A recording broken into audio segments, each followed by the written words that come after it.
All right, let me ask you this. How many times have you heard that once you hit 50, it's all downhill from there? Well, here's the truth. Do these 6 exercises if you are over 50 TO, stay strong, and watch your body defy that tired narrative. In fact, if you're really serious about aging like a boss, forget the whole get ready to feel stiff and weak mindset. Sure, muscle mass, joint issues, and mobility can be tricky at that age, but guess what? Regular exercise isn't just your ticket to staying fit. It's your passport to maintaining your independence and rocking those later years with confidence. I'm about to show you how a few simple movements can keep you strong, flexible, and way more vibrant than the typical over 50 stereotype. Stay tuned. You won't want to miss this. Number 6, jumping jacks. Let's talk about a classic, shall we? The jumping jack, everyone's favorite childhood exercise that secretly doubles as an absolute powerhouse for your body. And before you roll your eyes, let's get one thing straight. This deceptively simple exercise is an absolute game changer. You might think you know it all: jump, spread, clap, repeat. Jumping jacks are not as innocent as they look. For one, they work everything. Seriously, your legs, arms, shoulders, and your core get lit up in ways you didn't even know were possible. That cardio burn you feel in your chest, that's your heart rate spiking as your body fights to keep up with the intensity. And don't get me started on the impact it has on your coordination. Do it correctly, and you're basically a dancing pro. But what makes jumping jacks next level is their ability to help torch fat while also promoting lean muscle development. Sure, they might look like something a 10-year-old does in gym class, but they're effective enough to be part of an elite fitness routine. Don't be fooled. Let's break this down. The basic jumping jack is an aerobic exercise. That means it's working your cardiovascular system hard, boosting your endurance. But it's also a full-body workout that activates almost every major muscle group. Your shoulders, your legs, your abs, everything has to fire up to make that movement happen. That's why jumping jacks are an amazing fat-burning exercise that can be added to any workout routine. But hold up. Let's take it up a notch.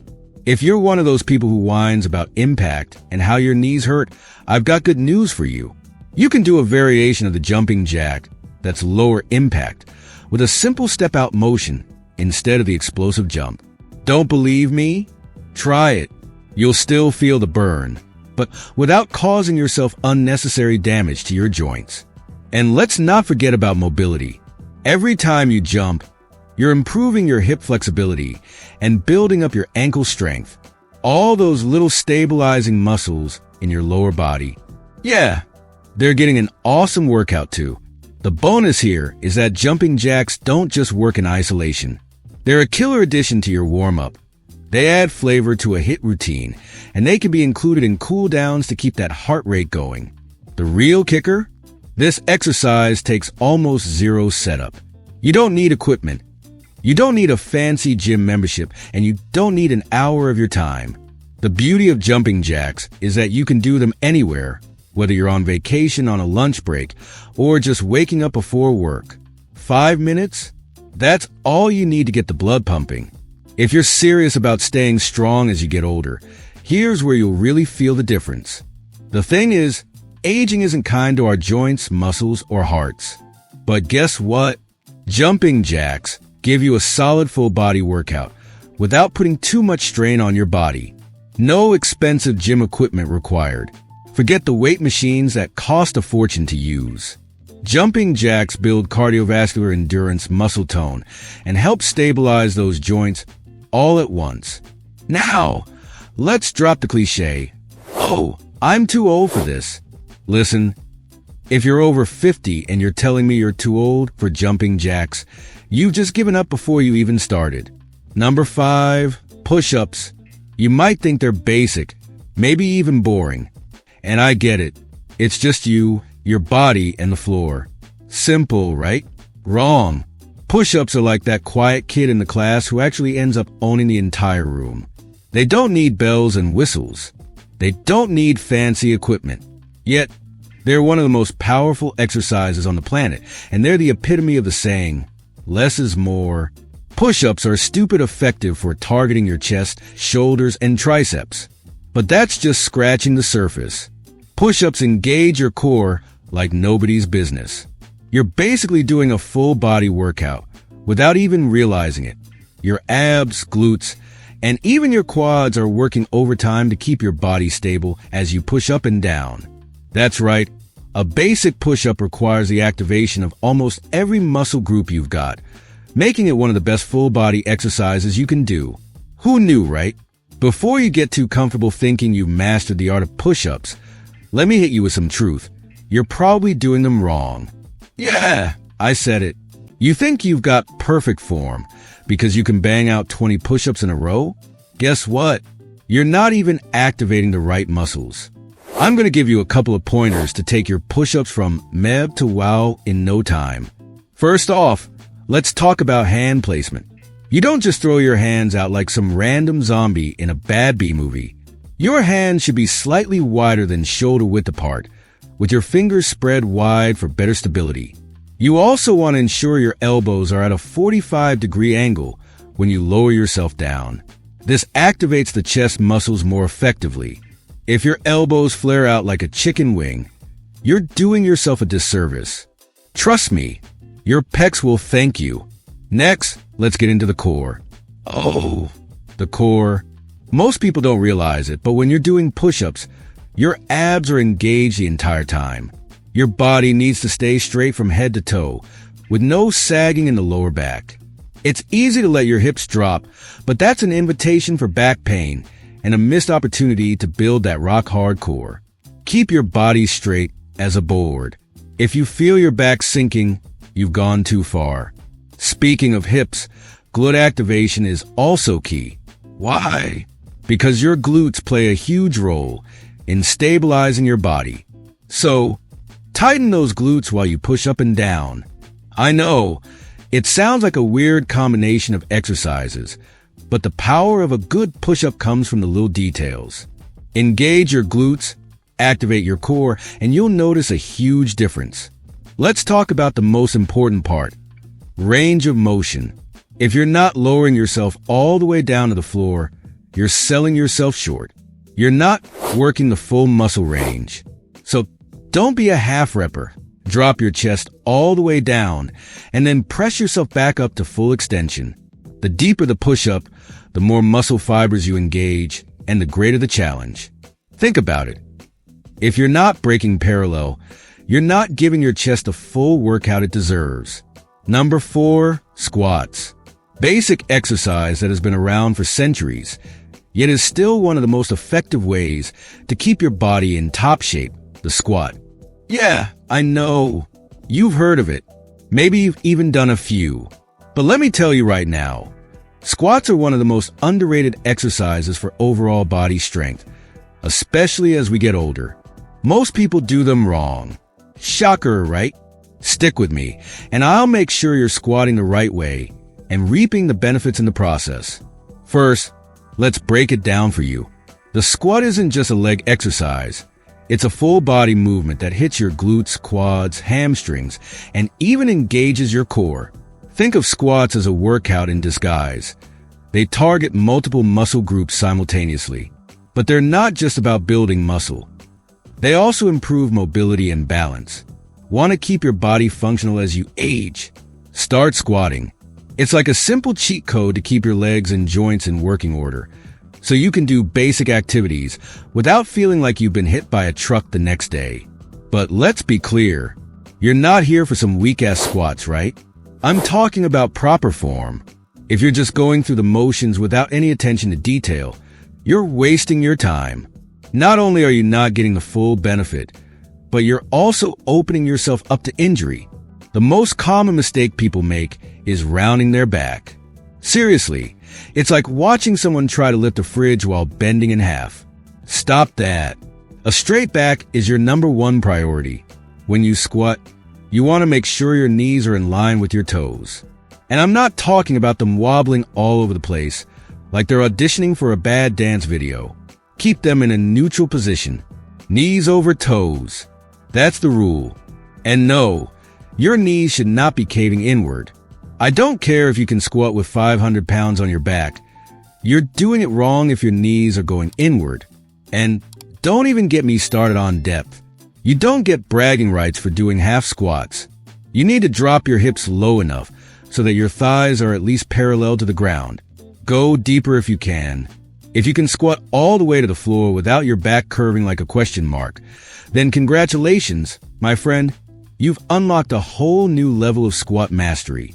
The feet are another crucial aspect to consider. You want to have them shoulder-width apart, give or take, and your toes should be pointing slightly outward. Nothing extreme here, just a natural position. It's going to feel a little awkward at first if you're new to squatting, but that's totally normal. And here's something controversial. If your feet hurt after doing squats, it's probably because you've been wearing shoes with terrible support. Consider going barefoot or investing in some decent footwear, because bad shoes will mess with your form more than you think. You're enjoying the video, leave your comment, hit the like button. If you're not subscribed to the channel yet, click the subscribe button. Number 3, stretching. Let's talk about something most people hate, but should be doing a lot more of: stretching. Yeah, I know. You're thinking, oh great, here comes a fitness guru telling me to stretch before I work out. But here's the truth. Stretching isn't just for warm-ups. If you're not regularly incorporating stretching into your routine, especially as you get older, you're basically setting yourself up for injury. And if you're thinking you can skip it because you're not that old yet, let me just hit you with the truth. We all get older, and our bodies get more stiff as time goes on. So don't skip this part if you want to keep moving like a champ well into your 50s and beyond. Here's the thing. Tight muscles are a killer. They affect everything from your posture to how well you sleep. And as you age, the body naturally starts to lose flexibility. I'm talking about that old getting out of bed and feeling like a rusty robot feeling. Yeah, I've been there. If you want to avoid looking like someone who's just stepped out of a hospital bed every time you bend over, stretching should become your best friend. Now, let's get into some real talk. Most people think stretching is all about the hamstrings and quads, but there's way more to it than that. If you only focus on those areas, you're missing out on the full benefits. For example, how often do you stretch your hips? If you're over 50, your hip flexors are likely one of the tightest areas on your body, and tight hips lead to all sorts of problems. Whether it's lower back pain, trouble standing up straight, or even limited mobility, tight hips can mess with your entire body. So, stretch them out. Let me also introduce you to the concept of dynamic versus static stretching. You'll need both. Static stretching is what most people think of: holding a stretch for a long period of time. Think about holding a hamstring stretch for 20 seconds, classic. But dynamic stretching is what you should be doing more of before a workout or activity. These are the movements that get your muscles activated and prepared for what's coming. Leg swings, arm circles, and even walking lunges count as dynamic stretches.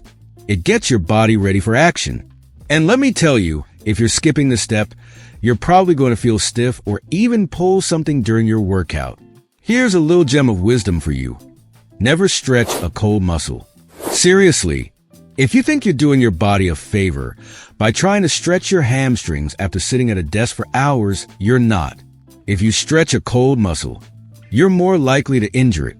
So, get that body warmed up first with some light cardio, like a brisk walk or easy cycling. Once you've got the blood flowing, then it's stretch time. Number 2, cycling. Alright, let's be real for a second. Cycling is one of the most underrated exercises for people over 50. Yeah, you heard me. Everyone's out there talking about running, weightlifting, and yoga, but cycling deserves way more attention. It's like the quiet powerhouse of low-impact workouts that you should definitely be incorporating into your routine. Whether you're jumping on an outdoor bike or grinding it out on a stationary bike, cycling is a game changer for your body and your mind. So if you've been sleeping on this one, wake up. Cycling is your new best friend. Let's start with the obvious: low impact. If you're not into running because, let's face it, your knees are starting to sound like an old pair of sneakers, cycling is your golden ticket. It's like the universe's way of saying, don't worry, I've got your back while still giving you an incredible workout. Running is tough on the joints, but cycling, it's a smooth ride. It strengthens your legs, boosts cardiovascular health, and does all of this without the pounding impact that comes with most high-intensity exercises. And here's a fun fact you might not know. Cycling helps improve circulation. As you pedal away, your heart rate increases and blood flow improves, leading to better circulation throughout the body. Why should you care? Well, better circulation means you're not just staying fit. You're helping your organs and tissues get the oxygen and nutrients they need to thrive. It's like giving your body a nice little tune-up every time you hop on that bike. Let's talk about the legs for a minute, because if you're over 50, you're probably starting to notice that they don't have quite the same pep they once did. If you're like most people, you probably spend a little too much time sitting down at a desk, on the couch, or at the dinner table. If you're not using those legs, you're losing them. But cycling, my friend, is the ultimate leg strengthener. It targets your quads, hamstrings, calves, and glutes all in one motion. We're talking about a full leg workout with every single pedal stroke, which is a fantastic way to keep your legs strong and your joints happy as you age. That's a big win for your mobility. And guess what? Cycling isn't just about the legs. Oh no! It also gives your core a solid workout. While you might think that you're just sitting there, pedaling away, your core is engaged the whole time, especially if you're riding outdoors or on an upright stationary bike. It helps stabilize your body and keeps you in an optimal position. Plus, a strong core means better balance, something that's incredibly important as we get older. The last thing you want is to lose your balance and take a spill. Cycling helps you keep that steady, strong foundation. But wait, cycling is a calorie burner, too. And I'm not talking about burning a couple hundred calories here and there. I'm talking about serious fat-burning action. You can easily burn anywhere from 400 to 600 calories in an hour, depending on the intensity. So if you're looking to stay trim, or maybe lose a bit of weight, cycling is one of the best ways to do it without punishing your body. It's a fantastic fat-burning workout, and I guarantee you'll start noticing those changes if you make it a regular part of your routine. Number 1, walking. Yeah, I said it. Walking. You've probably been hearing about all these fancy new workouts hit CrossFit, Pilates, the whole 9 yards. But let me tell you something, walking is the OG. It's the exercise that's been keeping humans moving for centuries. And guess what? It's still one of the best ways to keep your body in check, especially after 50. If you've been skipping out on walks in favor of some high-intensity workout that leaves you gasping for air, well, I hate to break it to you, you're missing out. First off, let's address the elephant in the room. Walking is not boring. If you think that strapping on some shoes and walking around the block is the exercise equivalent of watching paint dry, think again. You don't need to sprint or lift weights to get the benefits. Walking is low impact, meaning it won't destroy your knees, hips, or back, but it'll still get you the results you want. It's like the perfect balance between staying active without feeling like you just ran a marathon. And here's the best part. You can literally do it anywhere. No fancy gym, no expensive equipment, just a pair of shoes and an open path. Let's break this down a bit. Walking improves cardiovascular health. Simple as that. When you walk, your heart has to pump blood more efficiently to supply oxygen to your muscles. The more you walk, the stronger your heart becomes, which is critical as you age. We're talking about lowering your blood pressure, improving cholesterol levels, and reducing the risk of heart disease, all without having to do some complex circuit training. Walking is like giving your heart a little workout session every time you hit the pavement. And here's the kicker, walking can help you lose weight. Yes, you heard me right. If you've been out there doing intense cardio but still struggling to shed those pounds, walking is your secret weapon. It may seem too easy to be true, but it works. Think about it. If you start walking 30 to 60 minutes a day, you're burning calories consistently. It's sustainable. You won't burn out from overtraining, and you're way more likely to stick with it over the long haul. Plus, you don't need to be running at full speed to see the results. It's all about consistency. And let's not forget the mental benefits. Walking does wonders for your brain. You know that feeling when you step outside and get some fresh air? Yeah, that's your body's way of saying, hey, this is exactly what you needed. Walking can improve your mood, reduce anxiety, and even boost your overall sense of well-being. It's like therapy without the couch. If you've been dealing with stress, depression, or just the daily grind, try going for a walk instead of reaching for another stress snack or a drink. It's a natural mood booster, and it works wonders for your mental health. You liked the video? Leave your comment, hit the like button. If you're not subscribed to the channel yet, click the subscribe button, and I'll see you in the next video.